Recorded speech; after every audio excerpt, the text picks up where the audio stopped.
débuter ce mois d'octobre, je vous propose de peindre des feuilles d'automne. Vous verrez, c'est facile, on va en profiter pour revoir quelques techniques de base à l'aquarelle, comme par exemple les fusions ou les superpositions.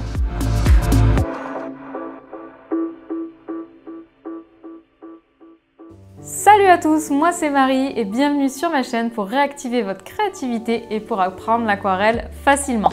Alors le mois dernier était consacré au thème de la jungle et bien ce mois d'octobre est consacré au thème de l'automne, donc j'espère que ça va vous plaire et on commence tout de suite avec les feuilles d'automne. Alors pour le matériel, vraiment faites avec ce que vous avez, il n'y a pas besoin d'avoir plein de couleurs ni les mêmes que moi, loin de là. Aujourd'hui je vais utiliser mon kit d'aquarelle fine jungle, donc vous allez voir, on n'est pas obligé de faire la jungle avec ce kit, bien sûr, c'est un kit qui est très pigmenté et qui est très peps, avec plein de couleurs assez peps. Vous avez aussi mon kit bord de mer qui lui est plus des couleurs naturelles, donc vous voyez, on obtient quand même des jolies couleurs d'automne avec, ça c'est fait avec le kit bord de mer, donc voilà, si vous n'avez pas forcément le kit jungle, c'est pas grave, vous voyez, avec le kit bord de mer, on peut faire des jolis marrons, des jolis ocres, des beaux orangés aussi, donc pas de panique. Et puis bien sûr, si vous avez des couleurs extra fines, eh bien c'est super aussi, faites avec ce que vous avez. Donc je vais utiliser la palette jungle, je vais utiliser le pinceau 805 3.0 Raphaël et je vais utiliser du papier 100% coton sennelier. Je vais également avoir besoin d'un crayon à papier, d'un bocal d'eau, d'un chiffon, de préférence en coton. Et je vais également avoir besoin d'un petit morceau de papier aquarelle, carton ou même une règle, quelque chose d'un peu rigide pour ensuite m'aider à faire une technique avec le chiffon. Allez, c'est parti! Alors, donc aujourd'hui, on va faire 3 feuillages qui font penser à l'automne. On va faire une feuille comme ça, feuille de chêne. On va faire une feuille ici où on va beaucoup travailler les fusions. Et on va faire cette dernière feuille avec une forme un petit peu différente de ce qu'on a pu voir d'habitude. Alors, c'est parti, donc pour la feuille de chêne, on va travailler les superpositions. Donc on va commencer par faire le petit dessin.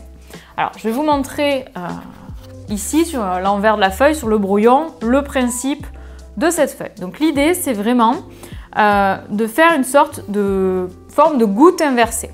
Donc on va faire quelque chose, alors justement là je me suis trompée, vraiment quelque chose de assez gros en bas et plus étroit, assez gros en haut, pardon, et plus étroit en bas. Voilà, vraiment cette forme de goutte inversée. Donc ça, vous pouvez le dessiner légèrement sur votre feuille de papier aquarelle, donc assez étroit en bas et un peu plus gros en haut. Donc vraiment très important pour donner un petit peu cet effet feuille de chêne. Et ensuite, deuxième point important, on va vraiment faire des ondulations, comme ceci. Et pas des choses comme ça. Vraiment, on va faire des ondulations sur les bords. Donc on va combiner ces deux éléments pour faire notre feuille de chêne. Donc moi, je vais me mettre directement sur mon papier aquarelle. Je vais appuyer encore une fois assez fort pour que vous voyez bien, mais vous, chez vous, soyez un petit peu plus discret. Donc je commence par la tige. Encore une fois, j'appuie bien fort. Je vais légèrement mettre ma forme de goutte à l'envers pour ne pas me perdre et pour bien voir où je vais dessiner mon ondulation. Et ensuite, j'attaque mon ondulation. Alors du coup, je vais essayer de la faire... Toc.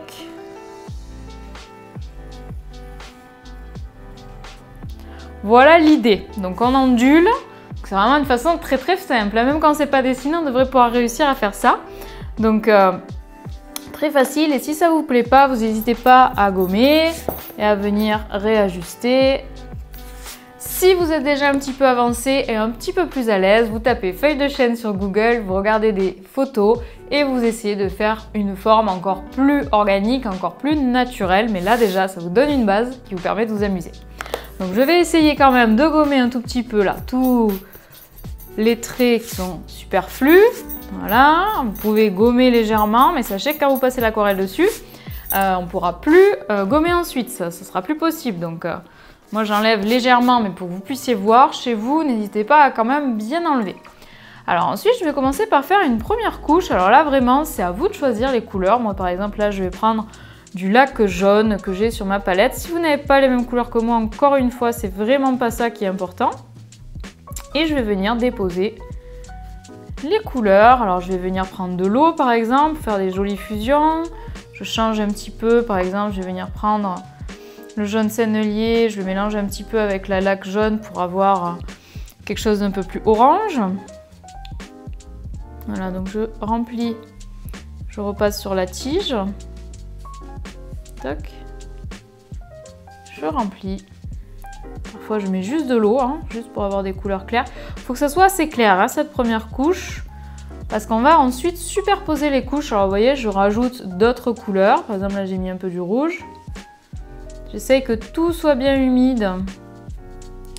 Alors mon papier est en coton, donc forcément ça sera plus facile de travailler dans l'humide qu'avec du papier cellulose. Si vous ne savez pas si vous avez un papier coton ou un papier cellulose, si c'est pas écrit coton, c'est que c'est en cellulose. Sinon ça sera écrit. Si c'est une autre matière comme du bambou ou autre, ça sera forcément écrit. Si c'est pas écrit, c'est que c'est du cellulose. Alors, donc je vais laisser sécher et pendant ce temps, je vais passer à la deuxième feuille que je vous propose avec une forme un petit peu différente où on va travailler les fusions. Voilà, donc l'idée, ça va être de ne pas dessiner notre feuille en entier. Là, on ne va pas faire de dessin au crayon papier, on va vraiment essayer d'improviser un petit peu. Donc, je vais commencer par faire un morceau de tige, sachant que je vais aller dans cette direction, ça va prendre toute cette place. Hein.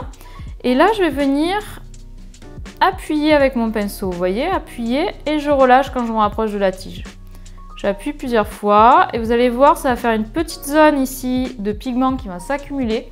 On n'hésite pas à faire comme j'appelle tirer la goutte et on ramène la goutte vers la tige pour pas avoir l'effet auréole une fois que ça sèche. Alors à chaque fois qu'on va charger le pinceau, on ne va pas hésiter à venir le changer. On va par exemple rajouter un peu de couleur, rajouter un peu d'eau, donc vous voyez. Moi, je vais venir rajouter par exemple ici du rouge de Venise. Hop, et on se colle à ce qu'on a fait avant. Toc, là, je vais venir charger encore un petit peu plus en rouge de Venise. On se colle à ce qu'on a fait avant. On n'hésite pas à faire un petit peu un arrondi avec la pointe du pinceau. Voilà, toc. Et des fois, on met que de l'eau aussi. Tiens, je vais le faire là. Donc, je prolonge un petit peu ma tige et après, hop, pourquoi pas que de l'eau. Voilà. Là, je vais mettre un petit peu plus de jaune sennelier. Voilà. Faites vos formes. Tiens, je vais rajouter du rouge de Venise et pourquoi pas du carmin. Je continue un petit peu. Hop. J'appuie. Et j'utilise un petit peu la pointe du pinceau pour le bout de la feuille et au niveau de la tige. J'hésite pas d'ailleurs à mettre plus de pigment au niveau de la tige. J'aime bien l'effet que ça fait. Toc. Alors ça, c'est des pigments fins, hein, donc c'est pas des pigments extra fins. Avec des pigments extra fins, l'avantage, c'est que ça va certainement se diffuser un petit peu mieux, un petit peu plus vite. Il y aura peut-être des fusions plus faciles qu'avec des pigments fins. Mais honnêtement, la différence, elle est... Je dirais que si vous avez à upgrader votre matériel, si vous avez à prendre un meilleur matériel, je prendrai en premier du papier coton. Et après, c'est pour ça que j'ai mis du papier coton dans mes kits, même des kits de débutants. Vous voyez vraiment ce que ça fait. Et après, je prendrai éventuellement de la peinture extra fine, hein, qui est meilleure quand même en qualité que la fine. Ça, c'est de la fine. Donc je prendrai de la peinture extra fine, mais pas forcément, ce ne serait pas ma priorité. Je dirais qu'en premier, l'important c'est le pinceau, vraiment c'est essentiel. Si vous avez vraiment un mauvais pinceau, ça va être compliqué de faire de l'aquarelle. En deuxième, c'est le papier, je dirais le 100% coton, c'est quand même pas pareil que le cellulose. Et en troisième, selon moi, ça serait vraiment les couleurs. Vraiment les couleurs fines, selon la marque après, hein, parce que selon la marque que vous utilisez, ça rendra pas pareil, bien sûr. Là, moi, je trouve que les couleurs fines sennelier, c'est pour ça que je les recommande, je trouve qu'elles sont très qualitatives. Mais après, avec, par exemple, vous voyez, je vais vous montrer un exemple ici que j'ai fait avec du 100% coton, je trouve, de l'extra fine, du coup, de la peinture extra fine. Je trouve que c'est encore plus facile de faire des fusions. Mais déjà, je trouve qu'avec la fine ici, on a un beau rendu. Donc, vous voyez, ici, ça aussi, c'est de l'extra fine. Je vais y arriver décidément. Voilà, donc ça vous donne une petite idée des différentes qualités de peinture. Mais déjà, je trouve qu'on arrive à faire un truc sympa. Donc, forcez-vous avec cet exercice à utiliser de l'eau pour qu'on voit vraiment des belles fusions avec du foncé, du moyen et du clair. Alors ensuite, on va faire la dernière feuille. Donc là, ce qui est sympa, c'est surtout sa forme un petit peu différente. Donc l'idée c'est très simple, on va venir faire un trait comme ceci et ensuite on va venir faire une croix. Voilà, donc ça fait 6 petits pics et au bout de ce pic en bas ça va être la tige et les autres ça va être des petites feuilles. Donc là toujours la même idée, je vais venir être au début très fin, donc très fin ça veut dire pinceau perpendiculaire à la feuille, j'appuie et je remonte. Donc très fin à la fin aussi. Pareil, j'appuie et je remonte. Et on a quelque chose de pointu au bout. Alors là, ce que vous pouvez faire, c'est vous pouvez faire des petits... Alors vous choisissez dans le sens, mais vous pouvez faire des petits traits comme ça au bord pour donner un petit côté dentelé à votre feuille. Vous n'êtes pas obligé. Ce que je vous conseille, c'est vraiment, tant que c'est encore humide, venir tapoter au niveau de la tige pour rajouter des petits pigments pour faire vraiment des fusions sympas. Là, je vais refaire pareil, j'appuie et je relâche, j'appuie et je relâche. Donc moi, je vais vite parce que je suis habituée à ce geste. Si vous n'y arrivez pas trop, ça peut vraiment venir du pinceau. C'est bien d'avoir un pinceau à la vie pour faire des exercices avec les végétaux, je trouve. Là, vous voyez, je tire la goutte vers la tige. Je vais rincer pour varier un petit peu les couleurs de mes feuilles. Donc, j'appuie et je pointe, j'appuie et je pointe. Hop là, et si je veux, je fais des petits côtés dentelés. Je vais rajouter un petit peu de jaune ici, au niveau du lien. Voilà, ça me plaît bien. Vous voyez, je mélange toujours au même endroit sur ma palette. Parce que comme ça, je trouve que quand je fais ce genre de petits exercices, ça crée une unité. C'est-à-dire j'ai toujours utilisé des variations un petit peu du même mélange. Je n'ai pas fait des mélanges très différents, vu que c'est toujours la même base. Je rajoute différentes couleurs que j'ai sur ma palette, le carmin, le rouge de Venise, le lac jaune. Vraiment faites avec ce que vous avez là, hein. Je pense que vous avez compris l'idée. C'est pas la chose la plus importante, les couleurs, c'est juste un prétexte là pour vous donner envie de créer, de prendre un petit moment pour vous. Voilà, si vous faites exactement les mêmes couleurs que moi ou pas, c'est pas très grave.